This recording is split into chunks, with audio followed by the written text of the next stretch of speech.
ন্যায্যতা, সাম্যতা, গণতন্ত্র, মানুষের মৌলিক অধিকার, কথা বলার অধিকার, বাকস্বাধীনতা সহ দেশের ১৬ কোটি মানুষের সকল অধিকার কেড়ে নিয়ে যখন পুরো বাংলাদেশকে একটি একদম ধ্বংসের দ্বার প্রান্তে নিয়ে গিয়েছিল একটি স্বৈরাচারী ব্যবস্থা, তখনই একদল অকুতোভয় তরুণ তরুণী সেই স্বৈরাচারের বিরুদ্ধে দাঁড়িয়ে বাংলাদেশকে মুক্ত করেছে, বাংলাদেশকে উপহার দিয়েছে একটি জুলাই গণ অভ্যুত্থান, যার মধ্য দিয়ে এই দেশ নতুন করে আবার পথ চলা শুরু করেছে।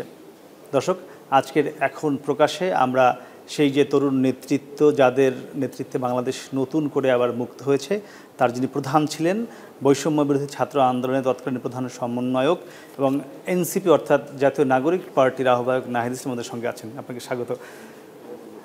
আজকে মূলত দর্শক, আপনারা জানেন যে সেই জুলাই গণ অভ্যুত্থানের যে বর্ষপূর্তি তা শুরু হলো ১লা জুলাই আজকে। আমরা সেই ১লা জুলাইতে এই যে ১ বছর পূর্তি হলো, কি প্রত্যাশা, কি প্রাপ্তি, তা নিয়ে আপনার সঙ্গে আলোচনা করবো। নাহিদ, শুরুতে জানতে চাই, আপনি নেতৃত্ব দিয়েছিলেন এই বড় একটি আন্দোলন, যার মধ্য দিয়ে ফ্যাসিস্ট শেখ হাসিনা সহ তার যারা নেতারা ছিলেন, সেই স্বৈরাচারী ব্যবস্থার তারা দেশ থেকে পালিয়েছে। যে আকাঙ্ক্ষা ছিল কিংবা ছাত্র জনতার যে উদ্দেশ্যে লাখ কোটি মানুষ রাজপথে নেমে এসেছিল, কতটুকু পূরণ হয়েছে বলে আপনি মনে করছেন? আপনাকে ধন্যবাদ, এবং যারা দেখতেছেন আমাদেরকে, দর্শকদেরকেও ধন্যবাদ জানাচ্ছি। এবং প্রথমেই জুলাই গণ অভ্যুত্থানের সকল শহীদ এবং আহত যোদ্ধা যারা, তাদেরকে শ্রদ্ধার সাথে স্মরণ করছি। প্রথমে একটু ক্ল্যারিফিকেশন দিই যে আমি নেতৃত্ব দিয়েছি, আমি আসলে এভাবে ভাবি না, এটা আমি শুনতেও স্বাচ্ছন্দ্য বোধ করি না। আমরা মনে করি যে বৈষম্যবিরোধী ছাত্র আন্দোলনের যারা অংশগ্রহণ করেছেন, প্রত্যেকজন তরুণ ছাত্র এবং সাধারণ যারা জনতা অংশগ্রহণ করেছেন, তারা প্রত্যেকেই এই আন্দোলনের নেতৃত্বের অংশীদার। আর যদি মূল প্রসঙ্গে আসি, যেটা বললেন প্রাপ্তির বিষয়টি, 1 বছর যেহেতু পেরিয়ে গেছে, সবাই আসলে এখন হিসাব নিকাশটা করছে, আমরা আসলে কি পেলাম, আমাদের কি অর্জন হলো।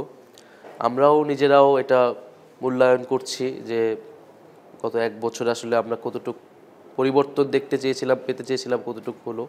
সেই জায়গা থেকে অবশ্যই আমাদের অপ্রাপ্তি রয়েছে, আমাদের কিছুটা হতাশাও রয়েছে, আবার প্রাপ্তির জায়গাও রয়েছে। জুলাই গণ অভ্যুত্থানের মধ্যে দিয়ে আমরা নিঃসন্দেহে শুধু বাংলাদেশের না, পৃথিবীর ইতিহাসে অন্যতম কুখ্যাত একজন স্বৈরাচারী শাসক, তাকে হটিয়েছিল বাংলাদেশের জনগণ। তার মধ্য দিয়ে বাংলাদেশের জনগণ মুক্তি লাভ করেছিল। কিন্তু গণ অভ্যুত্থানের পরবর্তী সময়ে আমাদের আশা ছিল যে মানুষ যে বঞ্চনার অভিজ্ঞতা তার হয়েছে গত 15 বছরের, তার মানবাধিকার হরণ হয়েছে, জুলাই গণ অভ্যুত্থানের সংগঠিত গণহত্যা, যে বৈষম্যহীন আমরা ব্যবস্থার কথা প্রত্যাশা করেছি, সংস্কারের কথা আমরা আকাঙ্ক্ষা করেছি, এই সব কিছু আরও দ্রুত গতিতে হবে, আরও দৃশ্যমান হবে। তো তার নানা ধরনের উদ্যোগ আমরা দেখতে পেয়েছি এই সরকারের সময়ে। আমি নিজেও যেহেতু সরকারে ছিলাম, আমাদের জায়গা থেকে চেষ্টা করেছি। তো তার কিছু উদ্যোগ এগিয়েছে, অনেক কিছুই হয়নি। তবে সব মিলিয়ে আমি বলবো যে আমাদের জুলাই গণ অভ্যুত্থানের মধ্যে দিয়ে সেই সম্ভাবনার জায়গাটা শুরু হয়েছে, সেইটা আমাদেরকে এখনও আশাবাদী করে। আমরা মনে করি যে এখন আমরা সেই জার্নির ভিতরে আছি, যে ফ্যাসিবাদী ব্যবস্থার বিলোপ, আমরা হয়তো ফ্যাসিবাদী সরকারের পতন ঘটেছে, কিন্তু ব্যবস্থাটা রয়ে গিয়েছে। ফলে এই ব্যবস্থার বিলোপ না ঘটা পর্যন্ত আসলে জুলাই গণ অভ্যুত্থানের পূর্ণ আকাঙ্ক্ষার পূর্ণ বাস্তবায়ন হবে না বলে আমি মনে করি। যতটুকু বিলোপ হয়েছে, আপনি বলছেন সেই ব্যবস্থাটা এখনও রয়ে গেছে। 1 বছরে যতটুকু ব্যবস্থা চলে যাবার কথা, ততটুকু গিয়েছে?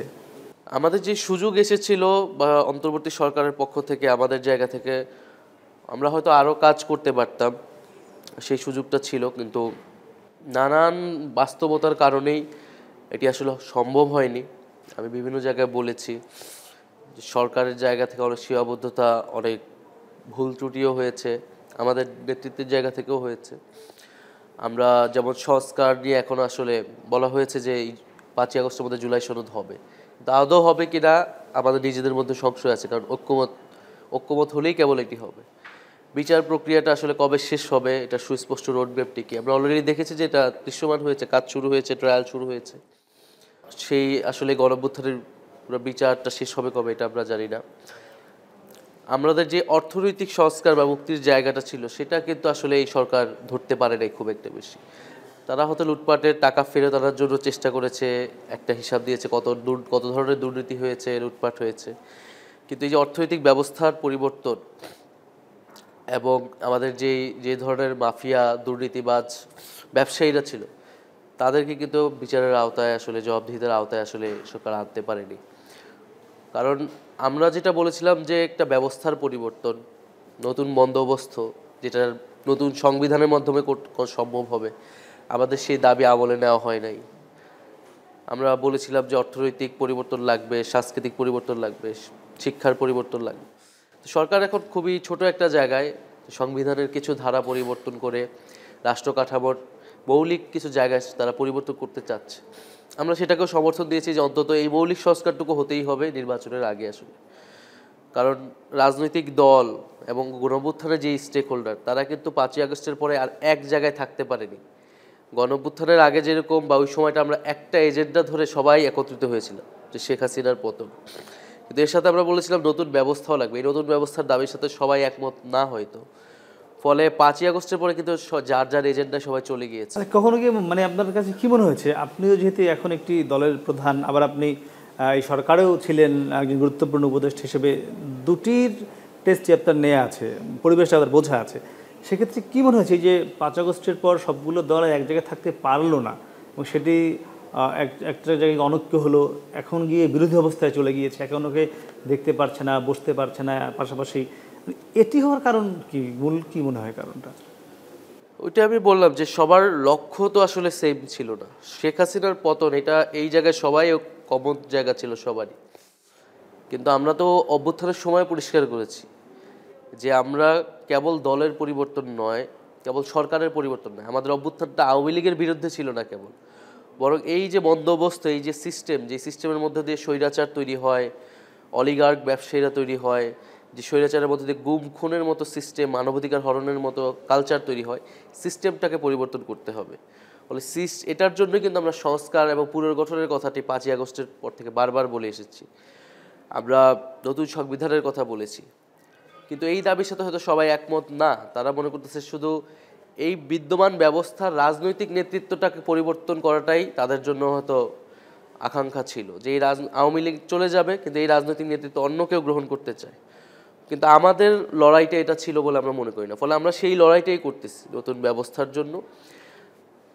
আর ফলে আমরা এবং রাজনৈতিক দল যারা, তাদেরকেও আমরা বোঝানোর চেষ্টা এখনো করছি যে আমাদের আসলে ঐক্যের জায়গাটা হইতে হবে এই নতুন ব্যবস্থার প্রতি। সেই নতুন ব্যবস্থা করার জন্য কি কখনো মনে হয় বা রিয়েলাইজেশন আসে কিনা যে এই এনসিপি বা রাজনৈতিক দল এটি না করে যদি আপনারা সেই বৈষম্য বিরোধী ছাত্র আন্দোলন যে একটি প্ল্যাটফর্মে ছিলেন, প্রেশার গ্রুপ, সেই গ্রুপটা সবার কাছেই গ্রহণযোগ্য ছিল, এখন যেহেতু রাজনৈতিক দল হয়ে গিয়েছেন তা আপনি একে অন্যের এখন প্রতিদ্বন্দ্বী হয়েছেন, ওই প্ল্যাটফর্মে থাকলে আরও ভালো কিছু হতো দেশের জন্য, এমনটি মনে হয় কিনা?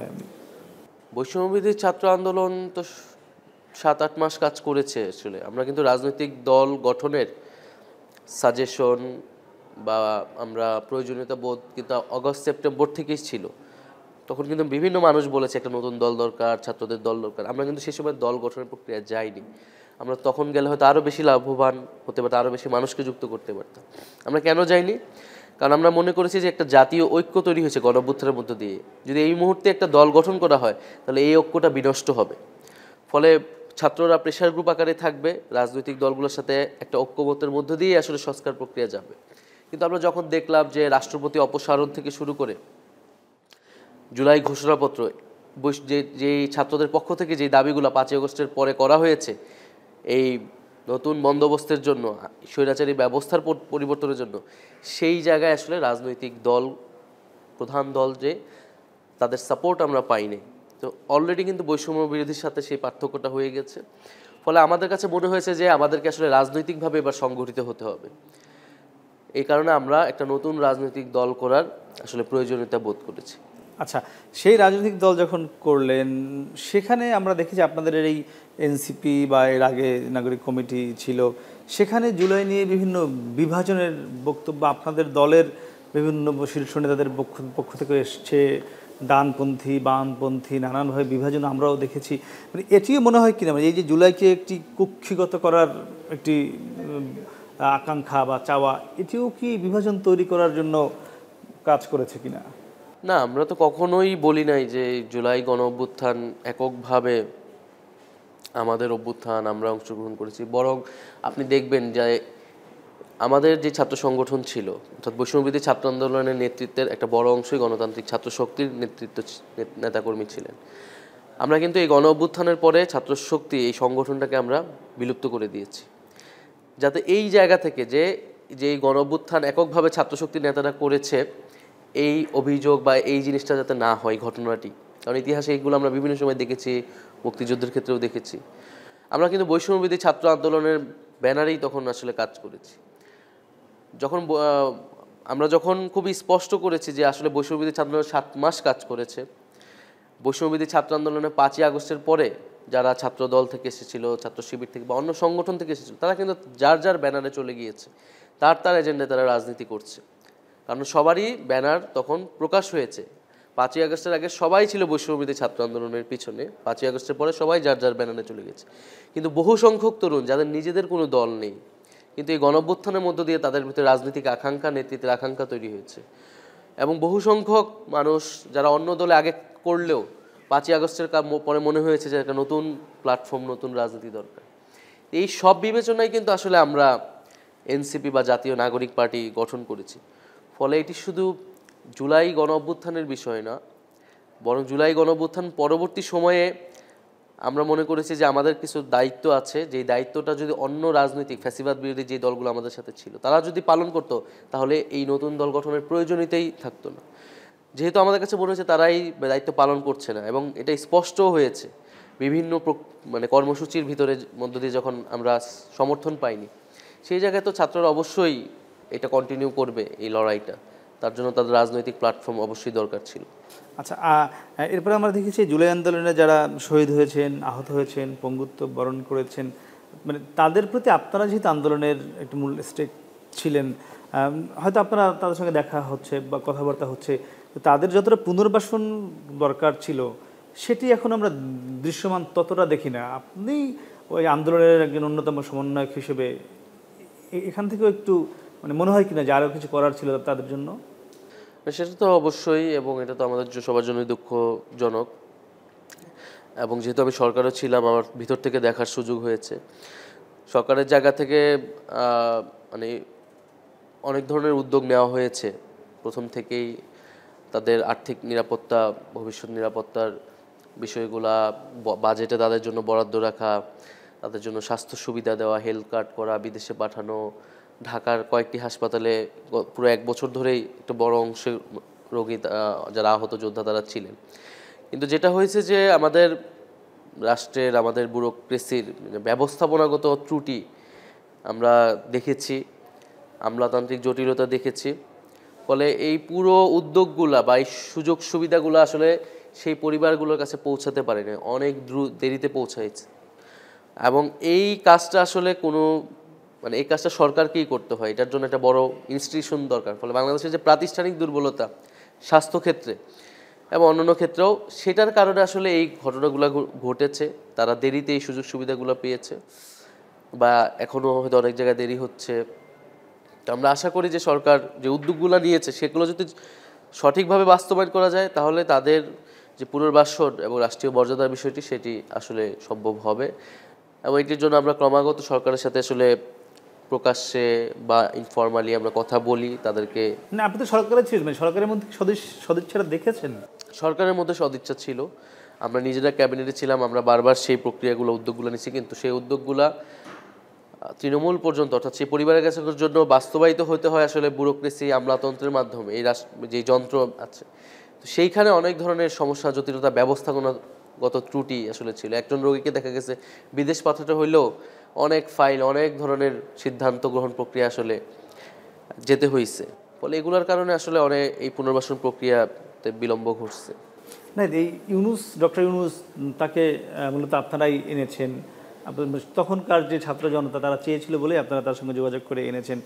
আজকে আপনারা যে বক্তব্য দিলেন আমরা দেখেছি, সেখানে বলেছেন এই জুলাই সনদ দিতেই সরকার ব্যর্থ হয়েছে, ইউনূস সরকার ব্যর্থ হয়েছে। এই কারণে আপনারা নিজেরাই একটি জুলাই সনদ ঘোষণাপত্র দিবেন, আপনারা জুলাই ঘোষণাপত্র। আপনি তো সরকারে ছিলেন, অন্দরমহলের খবর আপনি জানেন। এই যে ডক্টর ইউনূস ব্যর্থ বলা হচ্ছে, আসলে কি অন্দরমহলের খবর কি, কেন ব্যর্থ? ভিতরে কি বিভিন্ন মুখী উপদেষ্টারা রয়েছে, মানে মেরুকরণ আছে কিনা কোনো, একটু কি বলবেন দর্শকদের জন্য? না, এই অন্তর্বর্তী সরকার কিন্তু আসলে কোনো দলীয় সরকার না। যদিও এটা ভাবা হইতে বলে যে ছাত্রদের সরকার, কিন্তু এই সরকারের উপদেষ্টা পরিষদে কিন্তু বিভিন্ন ঘরানার সাজেশনে বা তাদের মতের লোকজন কিন্তু আছে। সরাসরি রাজনৈতিক দলের প্রতিনিধি না থাকলেও তাদের সমর্থনে ভাবাদর্শের অনেক উপদেষ্টাই আছে। কারণ আমরা যখন উপদেষ্টা পরিষদ গঠন করেছি তখন কিন্তু আমরা প্রধান রাজনৈতিক দলগুলোর সাথে বা আন্দোলনের যারা অংশগ্রহণ করেছিল তাদের সাথে কিন্তু আলোচনা করে তাদের থেকে সাজেশন নিয়ে উপদেষ্টা পরিষদ গঠন করেছি। ওই উপদেষ্টাদের সাথে আমাদের কোনো পূর্ব পরিচয় ছিল না, আমরা তাদেরকে চিনতাম। ফলে সরকারের উপদেষ্টা পরিষদের ভিতরেও এটা এক ধরনের নানা পক্ষের অংশগ্রহণ আসলে আছে, নানা স্বার্থেরও এখানে দ্বন্দ্ব আছে। দ্বিতীয়ত হচ্ছে ঘোষণাপত্রের যে বিষয়টি, 31 ডিসেম্বর বৈষম্যবিরোধী ছাত্র আন্দোলন জাতীয় নাগরিক কমিটি ঘোষণাপত্র দেওয়ার ডাক দিয়েছিল। সরকার পরে দায়িত্ব নিয়েছিল যে, সরকার কিন্তু তখন একটা প্রতিশ্রুতি দিয়েছিল, সরকার তখন পালন করেনি।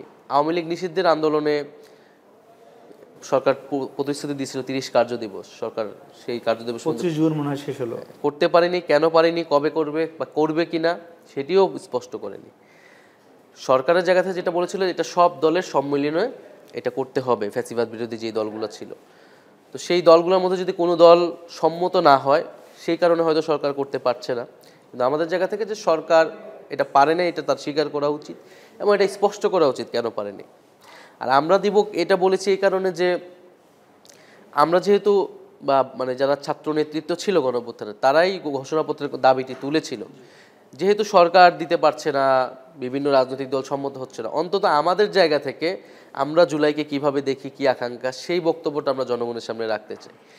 এবং তবে আমরা এখনও চাই যে 5ই আগস্টের মধ্যে সরকার আনুষ্ঠানিকভাবে, সরকারিভাবেই বা রাষ্ট্রীয়ভাবেই এই ঘোষণাপত্রের কাজটা সম্পূর্ণ করুক। তাহলে হয়তো আমাদেরকে আর আমাদের দলীয় উদ্যোগে এই কাজটি করতে হবে না। এই জুলাই ঘোষণাপত্রটি আমার যদ্দূর মনে পড়ে একদম সেই 2024-এর 3 আগস্ট মনে হয় আপনারা এক দফা বা কিছু একটা দেবার কথা ছিল শহীদ মিনারে, সেটি মনে হয় তখন হয়নি।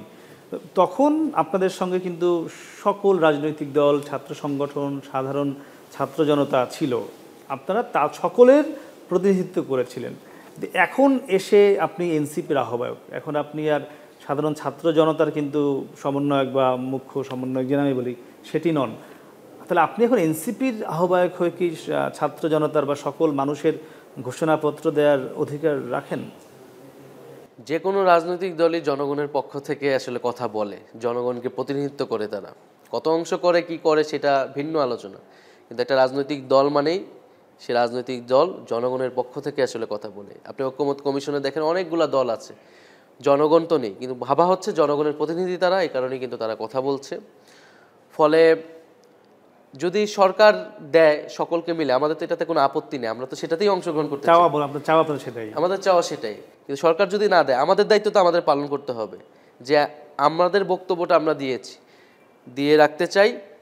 এবং সেটা প্রেক্ষিতে যদি অন্য সকল দল বা সরকার যদি সম্মত হয়, অবশ্যই নতুন সংবিধানে যে জুলাই গণ অভ্যুত্থানের যে আকাঙ্ক্ষা, সেই আকাঙ্ক্ষার উল্লেখ অবশ্যই তো থাকতে হবে। ফলে আমরা আমাদের দায়িত্ব পালন করব। আমরা বলছি না যে এটাই চূড়ান্ত, আমরা বলছি যে আমরা আমাদের বক্তব্যটাই দিচ্ছি, এনসিপির বক্তব্যই দিচ্ছি। এবং শুধু এনসিপি না, যেহেতু গণ অভ্যুত্থানের নেতৃত্ব আমরা দিয়েছিলাম, আমরা মনে করি এটা আমাদের দায়িত্ব। আমরা সেই সময় দিতে পারিনি, কিন্তু এখন হইলেও 1 বছর পূর্তি উপলক্ষ হইলেও আমরা সেই ঘোষণাপত্রটা বলতে চাই, দিয়ে রাখতে চাই।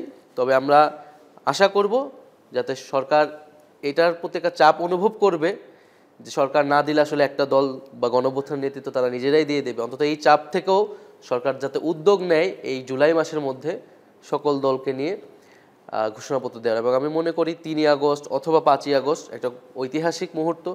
সরকার বিভিন্ন উদ্যোগ নিয়েছে, সকল দলকে মানে একত্রিত করে যদি জুলাই সনদ ঘোষণাপত্র সরকার দিতে পারে, এটা আমাদের জন্য একটা বড় অর্জন হবে। এবং আমরা অনেক সফলভাবে এবং তৃপ্তি সহকারে আসলে এই 1 বছর পূর্তি পালন করতে পারবো। হ্যাঁ, আমরা মূলত 1 বছর পূর্তি উপলক্ষে এই গণঅভ্যুত্থান নিয়ে কথা বলছিলাম। আমরা একটু আগামী নির্বাচন নিয়ে কথা বলবো, সেখানে এনসিপির অবস্থান কিভাবে কি যাবে। তবে দর্শক, তার আগে নিচ্ছি আমরা ছোট্ট একটি বিরতি, ফিরছি একটু পরে, সঙ্গেই থাকুন।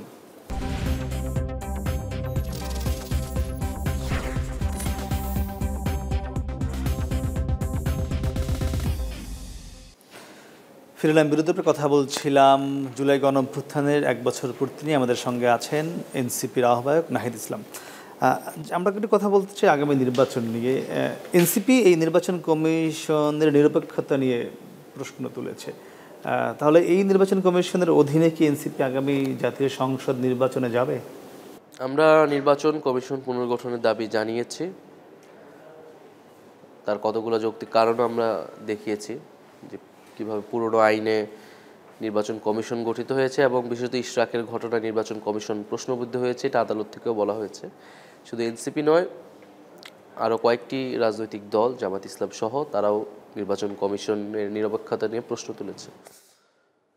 ফলে আমরা সরকারের জায়গা থেকে তো এখনও আসলে বক্তব্য পাইনি সরকার এই নির্বাচন কমিশন নিয়ে কি ভাবছে এবং নির্বাচন সংস্কার কমিশনের প্রেক্ষিতে নির্বাচন কমিশন আইন পুনর্গঠন হয় কিনা, সেই বক্তব্যগুলো আসার পরে নির্বাচন সংস্কার কমিশন থেকে যে প্রস্তাবনাগুলো দেওয়া হবে সেটি কতটুকু আসলে বাস্তবায়ন করা হবে, তারপরে আসলে আমরা এই সিদ্ধান্তটা নিব।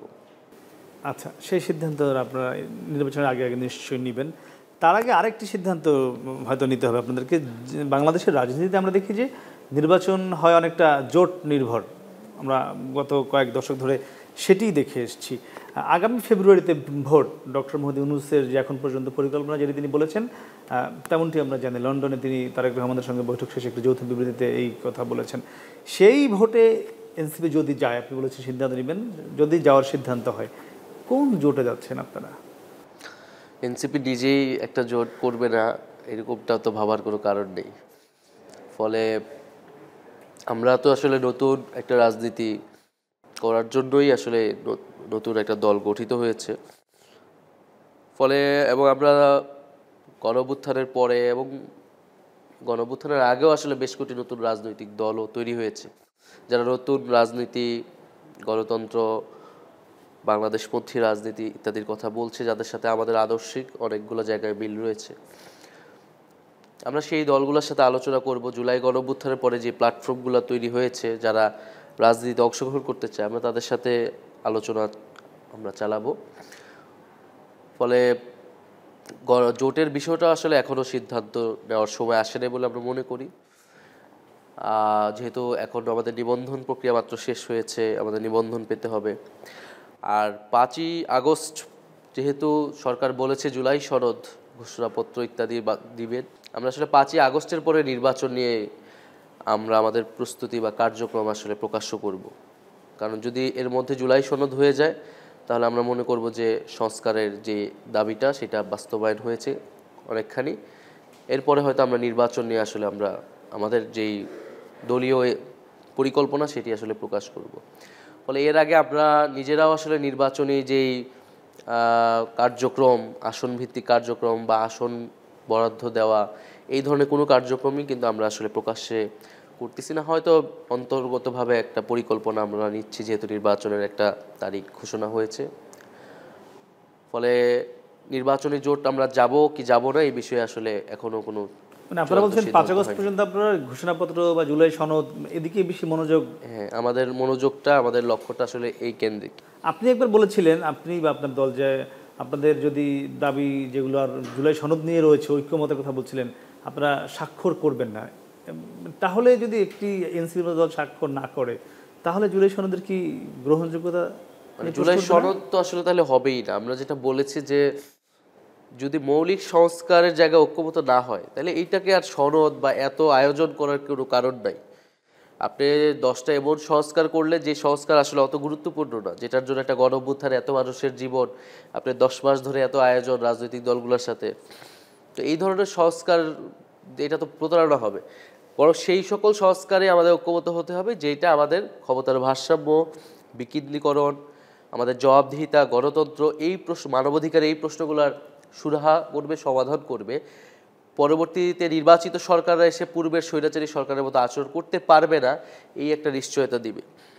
তো সেখানে কতগুলো তর্কের জায়গা রয়েছে, এখন এই তর্কগুলো ঐক্যমত্য কমিশনে চলমান আছে। আপনি জানেন এনসিসি থেকে শুরু করে উচ্চকক্ষ বা প্রধানমন্ত্রীর টার্ম নিয়ে, বিচারপতি নিয়োগ নিয়ে, তো সেই বিষয়গুলোতে ঐক্যমত হলে সেটাকে আমরা অন্তত বলবো যে মৌলিক সংস্কারের কিছুটা হলেও আমরা পেয়েছি।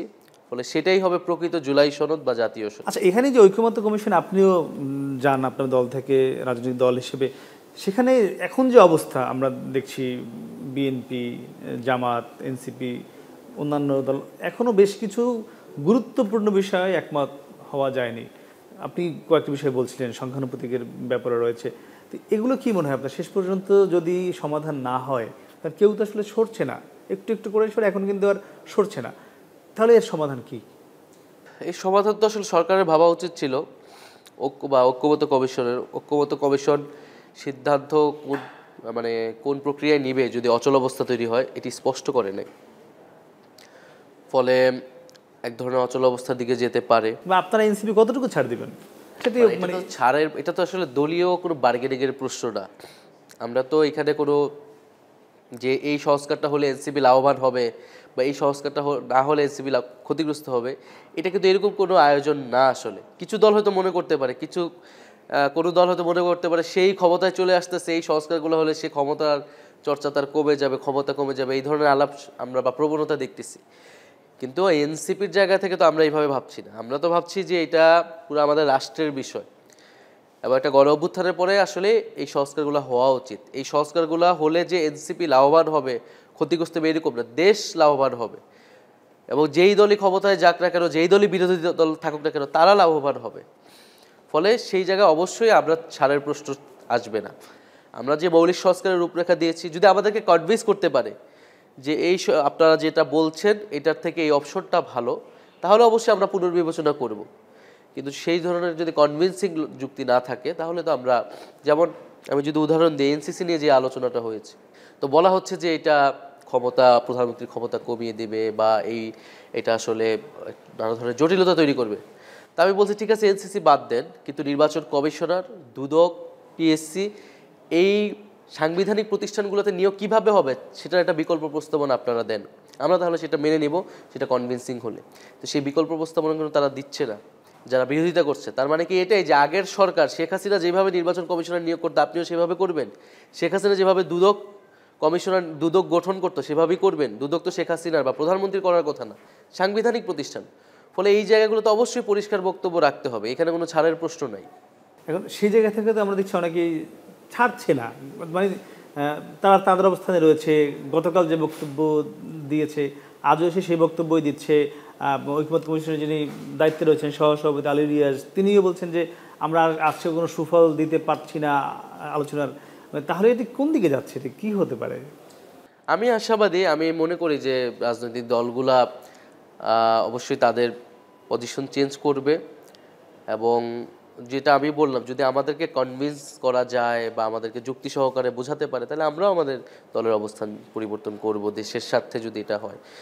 তো সেই জায়গায় আমি মনে করি যে, এবং এটা কিন্তু একেবারে যে থেমে গেছে এরকম না। কিন্তু এমন হতে পারে কিনা যে কয়েকটি বিষয়ে মানে দ্বিমত থাকলো বা অল্প যদি বলে একমত থাকলো, এই অবস্থায় কি আমি ওই অল্প সংস্কার দিয়ে কি করবো আসলে, আপনি আমাকে বুঝান। ওই অল্প সংস্কার তো এই সরকার নিজেই করে ফেলতে পারতো, পরবর্তী অনেক সরকারও করতে পারে চাইলে।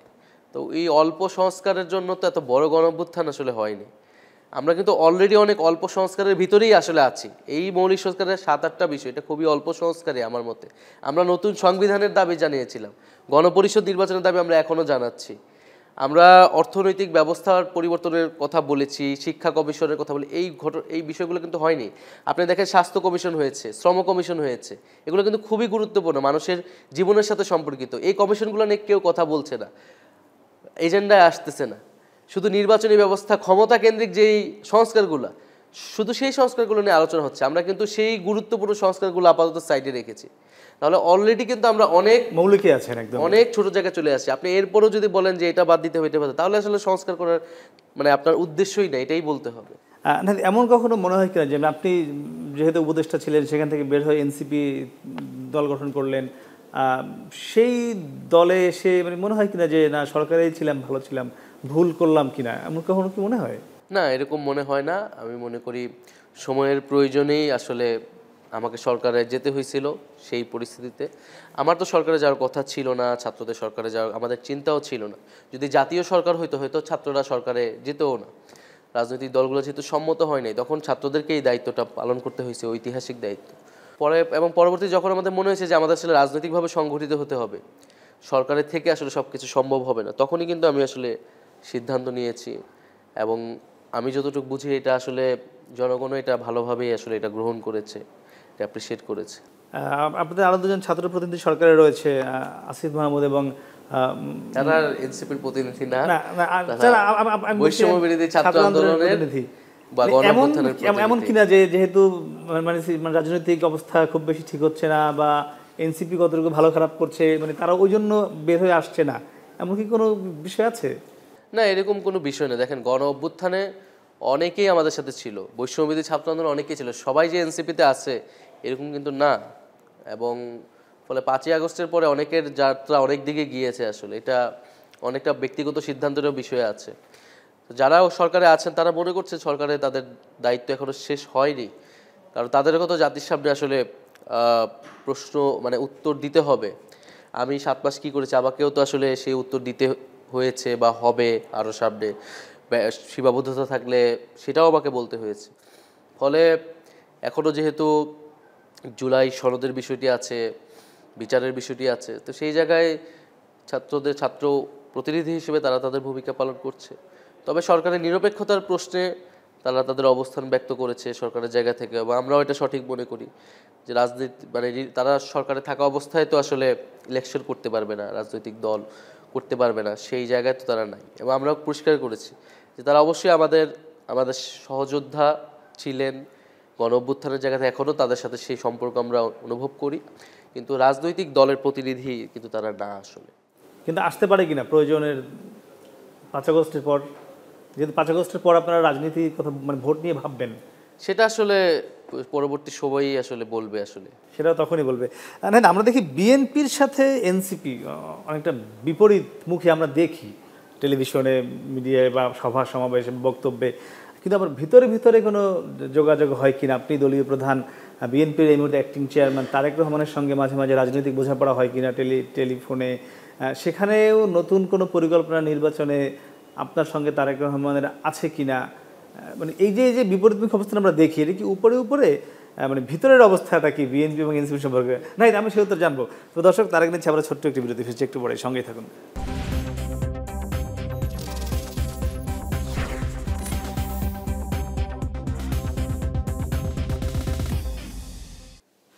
ফিরলাম বিরোধীর উপরে, কথা বলছিলাম এনসিপির আহ্বায়ক নাহিদ ইসলামের সাথে। আমরা ছিলাম বিএনপির সঙ্গে এনসিপির সম্পর্ক নিয়ে। দেখেন, কোনো একটা রাজনৈতিক দলের সাথে একটা রাজনৈতিক দলের নানা ধরনের যোগাযোগ থাকবে, এটাই স্বাভাবিক, এটাই আসলে গণতান্ত্রিক একটা দেশে আমরা আসলে প্রত্যাশা করি। আমরা আগে দেখতাম আওয়ামী লীগ বিএনপি কখনো এক টেবিলে বসতে পারতো না, গোপনেও বসতে পারতো না। অর্থাৎ জাতির প্রয়োজনে, জনগণের প্রয়োজনে তারা এক জায়গায়, যে সংলাপের যে রাজনীতি, সেই রাজনীতি কিন্তু আমাদের দেশে দীর্ঘদিন ধরে অনুপস্থিত ছিল। ফলে আমরা মনে করি যে সংলাপ হওয়া উচিত, প্রকাশ্যে বা অভ্যন্তরে অবশ্যই রাজনৈতিক দলগুলোর মধ্যে আলোচনা সমঝোতা থাকা উচিত। কিন্তু আপনি যে বিষয়টা ইঙ্গিত করলেন আর কি, যে এটা আসলে কিন্তু এনসিপির বিরুদ্ধে যে অনেকগুলো প্রোপাগান্ডা চালানো হয়েছে, তার একটা হচ্ছে এরকম যে বিএনপির সাথে সমঝোতা তারা করছে বা আসন সমঝোতা করছে। এটার আসলে কোনো সুযোগ নাই এটার। এবং এনসিপি গঠিত হয়েছে, সেই বিদ্যমান দলগুলা কাজ করছে না, জনগণের আকাঙ্ক্ষা বাস্তবায়ন করছে না, বিধেয়ী তাদেরকে অস্বীকার করে কিন্তু এনসিপির উত্থান। তাদের সাথে যদি কোনো ধরনের রাজনৈতিক সংযোগের চিন্তা থাকতো, তাহলে সেই দলগুলোর সাথেই কিন্তু গণঅভ্যুত্থানের নেতৃত্বরা যেতে পারতো। আর বাংলাদেশে আসলে এই ধরনের রাজনীতিটা চলে, আসন ভাগাভাগি, সমঝোতা, কিন্তু এর থেকে গুরুত্বপূর্ণ আসলে আমরা একটা গণঅভ্যুত্থানের পরে আসলে কথা বলছি। ফলে এইটা আমরা অবশ্যই ধারণ করি যে গণঅভ্যুত্থানের পরে যে জনগণের যে আকাঙ্ক্ষা ছিল বা এখনও আছে, সংস্কার এবং নতুন বাংলাদেশ ব্যবস্থার পরিবর্তন, গণতন্ত্র, বৈষম্যহীন জন্য, ফলে আমরা সেইটার প্রতি আসলে আবদ্ধ। আমরা প্রতিটা রাজনৈতিক দলকে আসলে বলছি আপনারা সেই দিকেই আগান, আপনারাও সংস্কারের প্রতি মনোযোগী হন। আর আলোচনার বিষয়টা হচ্ছে, হ্যাঁ, যদি জাতির প্রয়োজনে, সংস্কারের প্রয়োজনে, আমরা বিভিন্ন সময় আলোচনা করেছি, আমরা আলোচনা করি, ঐক্যমত্য কমিশনে আমরা তো সরাসরি আলোচনা করি। বিরোধিতার প্রশ্ন যেটা, বিরোধিতা রাজনৈতিক দলগুলোর মধ্যে মতবিরোধ আসলে থাকবে, মতবিরোধ থেকেই তো আলাদা দল। তবে একটা জিনিস স্পষ্ট করতে চাই যে আমরা কিন্তু আসলে কোনো দলের বিরুদ্ধে আমাদের অবস্থান না। আমরা বারবারই পরিষ্কার করছি বন্দোবস্তের বিরুদ্ধে, যে পুরোনো বন্দোবস্ত, স্বৈরতান্ত্রিক মাফিয়া বন্দোবস্ত। এখন কোনো দল যদি তার রাজনৈতিক নেতৃত্ব, যেটা আওয়ামী লীগ ছিল, সেই জায়গায় সে নিজেকে বসাতে চায়, তাহলে তাকে আমরা নতুন আওয়ামী লীগ হিসেবেই দেখব এবং তার বিরোধিতা অবশ্যই আমরা করব। প্রয়োজনে তার বিরুদ্ধে রাস্তায় নামতে হলে, কারণ আমরা ওই সিস্টেমের বিরুদ্ধে দাঁড়াচ্ছি, ওই সিস্টেমকে যারা সেভ করতে যাবে, অক্ষত রাখতে যাবে, আমরা অবশ্যই তাদের বিরুদ্ধে নামবো, কথা বলবো। তো সেই জায়গা থেকে আমরা কথা বলছি, এটা কিন্তু কোনো বিএনপি বা কোনো দলের বিরুদ্ধে আমাদের অবস্থান না। আমাদের অবস্থান সেই সিস্টেমটার বিরুদ্ধে, সেই সংস্কৃতিটা, যে চাঁদাবাজি, দখলদারিত্ব, সেই সংস্কৃতির বিরুদ্ধে। এই সংস্কৃতির সাথে যদি বিএনপি জড়ায়, এটা বিএনপির দায়িত্ব তাকে নিজেকে শুধরানো, তাকে নিজেকে পরিশুদ্ধ করা, নিজেকে একটা গ্রহণযোগ্য জায়গায় নিয়ে আসা। সেই সংস্কৃতি যদি আমি করি আর এনসিপি লোকজনরা করে, তাহলে এনসিপির বিরুদ্ধেও তো অভিযোগ আসবে, আমাকে নিজের বিরুদ্ধে নিজের কথা বলতে হবে আসলে। ফলে এটা আসলে প্রত্যেকটা রাজনৈতিক দলের উচিত সেই জায়গা থেকে নিজেকে পরিশুদ্ধ করা। এবং আর আদর্শিক বিরোধিতা, পলিসিগত বিরোধিতা আসলে তো থাকবেই, গণতন্ত্রে থাকবেই। আচ্ছা, এই এই যখন এই কথা বলছিলাম আমরা নির্বাচন নিয়ে বিএনপির সম্পর্কে, তখন আমরা দেখেছি কিছুদিন আগে আপনাদের একজন শীর্ষ নেতা বলেছেন যে বিএনপি আগামী নির্বাচনে 50-100টি আসন পেতে পারে। আবার তিনি বলেছেন যে এনসিপি 400 যদি নতুন করে হয় আসন 300 পাবে। এটি কি তার ব্যক্তিগত বক্তব্য, না এনসিপি এরকমই মনে করে? এনসিপি এখনও নির্বাচন নিয়ে আসলে কোনো ধরনের সিদ্ধান্তে বা বক্তব্য পৌঁছায় নেই। তিনি হয়তো তার ব্যক্তিগত জায়গা থেকে এটা বলেছেন, তবে এর নানা ধরনের যৌক্তিকতাও রয়েছে বলে আমি মনে করি। কারণ একটা দেখেন, এনসিপি যতই নতুন দল হোক, আমরা যেহেতু দল গঠন করেছি, আমরা যেহেতু নির্বাচন করব, অবশ্যই আমাদের প্রত্যাশা থাকবে জনগণ আমাদেরকে ব্যাপকভাবে আমাদেরকে সমর্থন জানাবে, আমরা সেই লক্ষ্যেই কাজ করব। এবং এখন যেই পরিস্থিতি, যত দিন যাচ্ছে, যে প্রধান দল বা সর্ববৃহৎ দল যাকে বলা হচ্ছে, তাদের জনপ্রিয়তা কিন্তু কমতেছে। তাই তো আমরা মাঠে ঘাটে বিভিন্ন জায়গায় দেখতেছি। কি আর কোনো পরিসংখ্যান আছে আপনার কাছে? আমরা যখন যেহেতু রাজনীতি করি, মানুষের সাথে তো আমাদের বিষয় হয়, মানুষের কথা তো আমরা আসলে শুনি। তো পরিসংখ্যান দিয়ে তো আওয়ামী লীগও আসলে দেখা তো তার জনসমর্থন আসলে কতখানি আছে আসলে, তার পক্ষে মানুষ কতখানি আছে আসলে। ফলে এই পরিসংখ্যান তো আসলে কোনো কাজ করে নেই, আমরা দেখেছি সেটা 5ই আগস্ট। ফলে তার জায়গা থেকে তিনি বলেছেন যে গণ অভ্যুত্থানের পরের পরিস্থিতি আসলে ভিন্ন, প্রচুর তরুণ ভোটার আসলে তৈরি হয়েছে। গত 15 বছরে আসলে বহু সংখ্যক মানুষ ভোট দিতে পারেনি। আর সর্বোপরি আমরা আসলে চাই যে একটা ফেয়ার ভোট হোক, সুষ্ঠু নির্বাচন হবে, এটাই আমাদের প্রত্যাশা। ভোট কেন্দ্র দখল, যেটা আমরা নির্বাচনী আমাদের যে সংস্কৃতি, মাসেল পাওয়ার এবং মানি পাওয়ারের ব্যবহার, এইটি যদি এখন আমরা তো এই ভোট কেন্দ্র দখল কি আগের মতো সহজ হবে আপনার কাছে কি মনে হয়? মানুষ তো 5 আগস্ট যেহেতু রাস্তায় নেমে এসেছিল, সাধারণ মানুষ রাস্তায় নেমেছে, আপনি কি মানুষকে বারবার রাস্তায় নামাবেন? মানুষ বারবার আপনার জন্য রাস্তায় নেমে জীবন দেবে? এটা তো আমাদের প্রত্যাশা করা ঠিক না। এটা তো মানুষের দায়িত্ব না, এটা সর্বপ্রথম সরকারের দায়িত্ব, নির্বাচন কমিশনের দায়িত্ব। এখন সেই জায়গা থেকে তো একটা অনাস্থার জায়গা বা শঙ্কার জায়গা আসলে আছে। নির্বাচন কমিশন যেহেতু নিরপেক্ষ নয়, আমাদের পুলিশ আসলে কতটুকু সক্রিয় হতে পেরেছে, তো এই সার্বিক বিবেচনায় আসলে এইটা ভোটের আগে অবশ্যই সেই লেভেল প্লেইং ফিল্ড এবং সেই আস্থার জায়গাটা সবগুলো দলের এবং ভোটারদেরকে সেই আস্থার জায়গাটা অবশ্যই। আচ্ছা, সেক্ষেত্রে এনসিপি কি চায়? আগে কি জাতীয় নির্বাচন নাকি স্থানীয় সরকার? আমরা তো বলেছি আগে আমরা স্থানীয় নির্বাচন চাই। কেন, কি যুক্তিতে চান আপনি স্থানীয় সরকার আগে? স্থানীয় সরকার নির্বাচন আসলে যদি এই মুহূর্তে হতো, এই মুহূর্তে থাকে না, আমরা লোকাল গভর্নমেন্ট কিন্তু কাজ করতে পারতেছে না। কারণ হচ্ছে স্থানীয় প্রতিনিধি নাই আসলে, এক তো সংসদ নাই, স্থানীয় প্রতিনিধি মানে যে নাগরিক সুবিধাগুলো পাওয়ার কথা ছিল সেটি পাচ্ছে না, ফলে জনগণের ভোগান্তি হচ্ছে। দ্বিতীয়ত হচ্ছে, যদি স্থানীয় সরকার নির্বাচন আগে করা যায়, কিছু মাত্রায় হলেও করা যায়, এই নির্বাচন কমিশনের সক্ষমতা কিন্তু প্রমাণ হবে আসলে। তখন কিন্তু আস্থা বা অনাস্থার জায়গাটা আসলে মানে স্পষ্ট হবে, যদি সফলভাবে তারা স্থানীয় সরকার নির্বাচন আসলে করতে পারে। তো অনেক কিছু বিবেচনা আমরা মনে করেছি যে স্থানীয় সরকার, এখন দেখা যায় যে কিছু বললেই, কোনো দাবি দিয়ে আসলেই মনে করা হয় যে নির্বাচন পিছানোর এজেন্ডা, নির্বাচন পিছনের পায়তে না। কিন্তু আমরা তো আসলে জনগণের সুবিধার জায়গা থেকে সার্বিক বিবেচনা আমরা এই কথাগুলো বলেছি যে স্থানীয় সরকার যদি কিছু মাত্রায় করা যায়, তাহলে সেটা একটা মানে ফিল্ড টেস্ট হবে আসলে, যে আসলে নিরপেক্ষ নির্বাচন কমিশন কাজ করতে পারতেছে কিনা, বা আমাদের নির্বাচনী সংস্কৃতিটা আসলে কি পর্যায়ে আছে, সরকারের সক্ষমতা কতটুকু, সেই সকল বিবেচনা কিন্তু আমরা বলেছি যে স্থানীয় সরকার নির্বাচন আসলে আগে হওয়া উচিত, এবং এটা অনেক দিন ধরে স্থানীয় সরকার নিয়ে অনেক ধরনের আলাপ আছে যে স্থানীয় সরকার আসলে শক্তিশালী করতে হবে। স্থানীয় সরকার যখন আসলে এই একটা দলীয় সরকারের অধীনে হয় তখন আসলে তার মনোনীত লোকেরাই আসলে জিতে আসে, এটা নিরপেক্ষ হয় না। ফলে স্থানীয় সরকার কমিশন যেটা করা হয়েছে তাদের জায়গা থেকে কিন্তু এখনও কিন্তু কোনো মানে গুরুত্ব মানে যে প্রস্তাবনাগুলো কিন্তু এত প্রমিনেন্ট হয়ে আসে নাই এখনো। সেক্ষেত্রে যদি স্থানীয় সরকার নির্বাচন আগে দেয়া না হয়, জাতীয় সরকারের দিকে, জাতীয় নির্বাচনের দিকেই যায়, সেক্ষেত্রে কি আপনারা সেটি মেনে নেবেন কিনা? আমরা তো এটা আমরা বলেছি যে এটা এই সময় আসলে উচিত। এখন ঐক্যমতের স্বার্থে কিন্তু আমরা অনেকগুলো বিষয় আসলে ছাড় দিই। সবচেয়ে বেশি ছাড় কিন্তু ছাত্ররা দিয়েছে, বৈষম্যবিরোধী আন্দোলন, এখন এনসিপিও ছাড় দিতে প্রস্তুত। ফলে আমরা এখন সবচেয়ে বেশি গুরুত্ব দিচ্ছি আসলে জুলাই সনদ বা মৌলিক সংস্কারের দাবিটাকে। তো সেটার পরে আসলে, এবং নির্বাচন কমিশন যদি আমাদের সেই আস্থার জায়গাটা আসলে আনতে পারে, আমাদেরকে পুনর্গঠনের মাধ্যমে হোক, আইন সংস্কারের মাধ্যমে হোক, তাহলে হয়তো আমরা স্থানীয় সরকার বিষয়ে আমরা চিন্তা ভাবনা বা পুনর্বিবেচনা করব। জি, নাহিদ, আপনি জানেন যে বাংলাদেশের রাজনীতিতে ভারত অনেক বড় একটি গুরুত্বপূর্ণ বিষয় আন্তর্জাতিকভাবে। সেক্ষেত্রে আমরা দেখেছি আগের যারা সরকার ছিল, আওয়ামী লীগ সরকার, তারা পুরোপুরি আমরা ভারতপন্থী দেখেছি, ভারত তাদের সঙ্গে পুরোপুরিভাবে ছিল। এবং ৫ আগস্ট আমরা দেখলাম যে গণ অভ্যুত্থান হলো এটি অনেকটা ভারত বিরোধী আন্দোলন আমরা দেখেছি নানান মাধ্যমে, প্রচারের মাধ্যমে বা রাস্তাঘাটে। সেখানে আমরা দেখেছি ৫ আগস্ট পরে আপনারা পাকিস্তান পন্থা নামে নতুন একটি টার্ম আপনাদের মুখে আমরা শুনছি। এই পাকিস্তান পন্থা টার্ম যেটি আমরা শুনছি, মানে এটি কি আপনাদের দিক থেকে সেই ভারতকে খুশি করার কোনো মাধ্যম কিনা? মানে না, পাকিস্তান পন্থা কেন ভারত, মানে আগে এই পন্থার আগে আমরা তেমন বাংলাদেশের রাজনীতি খুব বেশি কিন্তু শোনা যায়নি, সেটি শোনা গিয়েছে, আওয়ামী লীগের মুখে শোনা গিয়েছে আর কি বহুবার।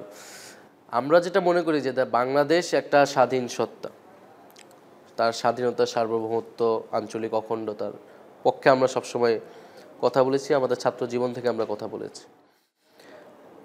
বাংলাদেশের ইতিহাস কিন্তু ভারত এবং পাকিস্তান, মানে এই ভূখণ্ডের বা এই জনপদের মানুষের সংস্কৃতি, ইতিহাস, ধর্ম, ভাষা, এই ইতিহাসটা কিন্তু ভারতের সাথে যেমন জড়িত ছিল, পাকিস্তানের সাথেও জড়িত ছিল।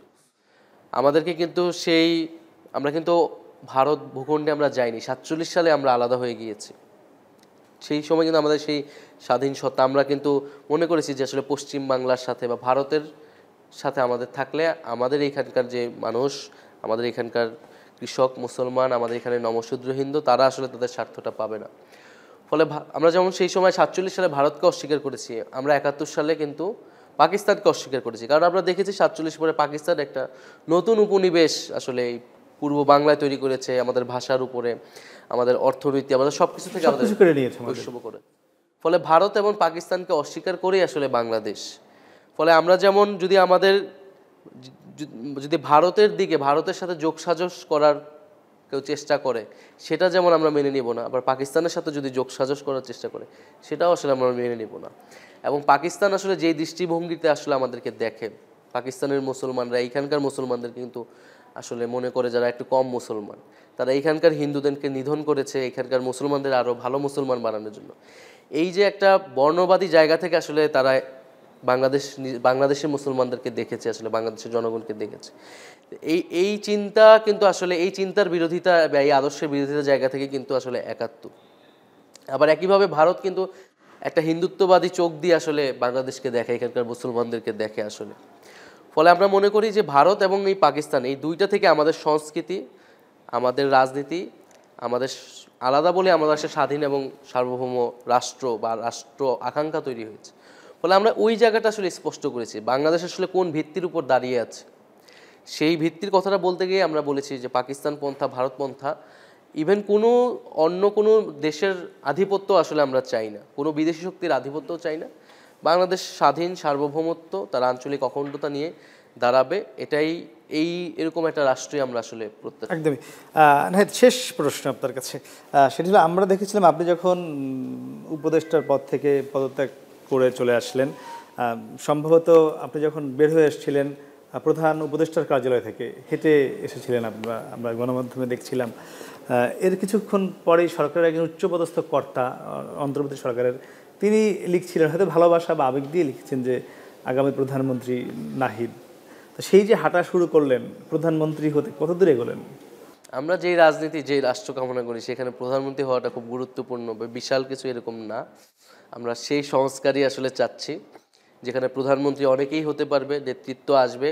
আবার প্রধানমন্ত্রী হলে সে যে অ্যাকাউন্টেবিলিটির বাইরে, মানে প্রধানমন্ত্রী কেন আমাদের জন্য এত একটা লোভনীয় বা রাজনীতিতে মনে হয়, কারণ অনেক ক্ষমতা হতো তার কাছে। এবং আমাদের দলের যে গঠনতন্ত্র, সেই গঠনতন্ত্রেও আমরা বলেছি যে 2বারের বেশি সভাপতি হতে পারবে না। ফলে প্রধানমন্ত্রী বা এই বিষয়গুলো আমাদের জন্য গুরুত্বপূর্ণ। আমরা সবসময় একটা কালেকটিভ লিডারশিপে বিশ্বাস করি, এবং এই গণ অভ্যুত্থানের মধ্য দিয়ে আমরা এই চর্চা করেছি যে সামষ্টিক নেতৃত্ব। হয়তো কোনো একজনকে আপনি দেখেন, একজনের সাথে কথা বলেন, একজন মুখপাত্র, কিন্তু তার পিছনে আসলে অনেকেই রয়েছে, সে এককভাবে সিদ্ধান্ত নেয় না। ফলে এই চর্চা আমাদের বিশ্ববিদ্যালয় জীবনে আমরা যখন রাজনীতি করেছি গণ অভ্যুত্থান, এবং এখন আমরা দলে এই চর্চাটা আসলে করি এবং করতে অব্যাহত রাখতে চাই। আর অবশ্যই আমরা সরকার গঠন করতে চাই, সরকারে যেতে চাই। আমরা মনে করি যে যে তরুণদের রক্তে, তরুণদের আকাঙ্ক্ষায়, আত্মত্যাগে আসলে গণ অভ্যুত্থান। ফলে এই তারুণ্যের শক্তিকে আসলে কাজে লাগাতে হবে। তারা দেশ গঠনে কাজ করতে চায়, রাজনীতিতে আসতে চায়, এবং আমরা অবশ্যই সংসদে তরুণদের উল্লেখযোগ্য অংশ দেখতে চাই। তরুণদের নেতৃত্বে আমরা মনে করি যে বাংলাদেশ আসলে পরিবর্তন হওয়া সম্ভব।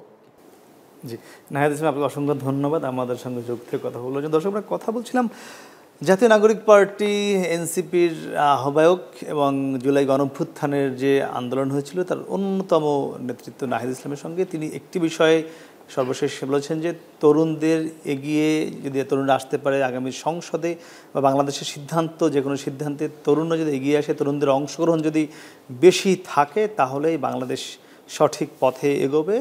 যে সংকট দীর্ঘ 1.5 থেকে 2 দশক ছিল, তা অনেকটাই কেটে উঠবে। আমরাও সেই প্রত্যাশা করছি বাংলাদেশ সঠিক পথেই এগিয়ে যাক। সে প্রত্যাশায় আজকের মতো শেষ করছি। শুভরাত্রি।